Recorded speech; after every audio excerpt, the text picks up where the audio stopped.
ચોખા માટે આટલી મોટી લાઈન લાગે છે. આમાં મારો નંબર સીધી રીતે નહીં આવે. કોઈક આઈડિયા કરવો પડશે. અરે રે પડી જઈ, કેડ ભાગી જઈ. અરે ગળ્યા માનો હમુક ઓખતો જોવો, ભગવાન તમારું સારું કરશે. અરે રે માજી, તમને ધક્કો કોણે માર્યો? અહીંયા આજુબાજુ તો કોઈ છે પણ નહીં. ગી આંખો ગઈ છે, કઈ બાજુથી ધક્કો આવ્યો કઈ ખબર જ પડતી નથી. પણ તું પહેલા મને ઊભી તો કર.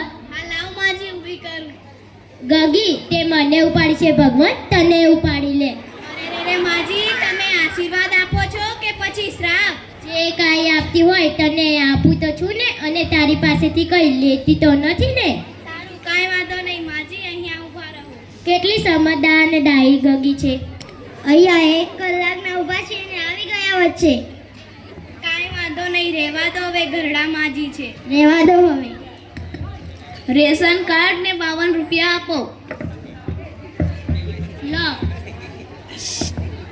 આ રેશન કાર્ડ અને 52 રૂપિયા. 50 રૂપિયા. બીજા 2 રૂપિયા આપો. મારા 2 રૂપિયા તમારી જોડે જમા હતા. અમે જમા જ નથી રાખતા. અહીંયા તમે નહીં, તમારો ગગો બેઠો હતો. પણ માજી, મારા તો હજુ લગ્ન જ નથી થયા. 2 રૂપિયા સારું, આવા ગરડા માનવને હેરાન કરો તો તમારા લગ્ન જ ક્યાંથી થાય. ભલે માજી, 2 રૂપિયા તો આપવા જ પડશે. સારું સારું, લો આ 1 રૂપિયાની પેટી, 1 રૂપિયાની ચોકલેટ, આ 1 રૂપિયાની ચોકલેટ અને આ 1 રૂપિયાની દાણા દાળ. થઈ ગયા ને તમારા 2 રૂપિયા. આ શું છે? આ ના હાલે. કેમ ના હાલે? તમે ગરાગોને કહીને કે છૂટા પૈસા નતા એમ કરીને ના આપ્યું હતું. લઈ લો ને, હવે અમારે પણ મોડું થાય છે, 12 વાગી ગયા છે. પેટીમાં દિવાસળી ઓછી લાગે છે. ગણી લો, ઓછી હશે. હું તમને આવતી વખતે મોકલાઈ દઈશ. હાલો માજી, સહી કરી દો. આઈકન સહી ઉર્દુમાં કરું કે પછી ઇંગ્લિશમાં? ગમે એમાં કરી દો. સહી હિન્દીમાં કરું કે પછી ગુજરાતીમાં? માજી, ગમે એમાં કરો ને હવે. સહી પેન્સિલથી કરું કે પછી બોલપેનથી? બોલપેનથી કરો ને હવે. સહી ઉપરની લીટીમાં કરું કે પછી નીચેની લીટીમાં? હવે જલ્દી કરો ને, અમારે મોડું થાય છે. સાચી વાત છે, અમારો નંબર ક્યારે આવશે? ઉપરની લીટીમાં કરો.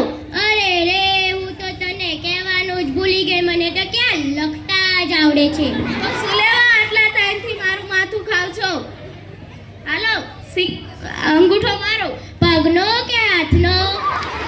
આ કઈ કહેવા જેવી વાત છે? હાથનો મારો. જમણા હાથનો કે પછી ડાબા હાથનો? ડાબા હાથનો અંગૂઠો મારાતો હશે, જમણા હાથનો મારો ને. અરે રે, હું તો તને આ એ કહેવાનું ભૂલી ગઈ. મારે તો ક્યાં અંગૂઠો જ છે.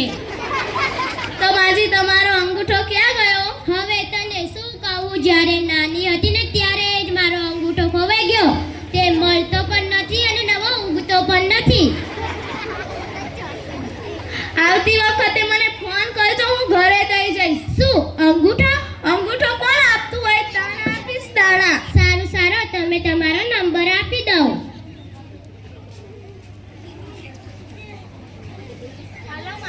હાલો મારું ખ્યાલ. સારું દીકરા, તું 100 વર્ષ જીવીશ. માજી, તમે જાઓ ને, નકે હું અભી હાલ ને હાલ મરી જઈશ. સારું. હે જીમાં તમે પાછા ના આવતા. સારું, જય શ્રી કૃષ્ણ. જાઓ.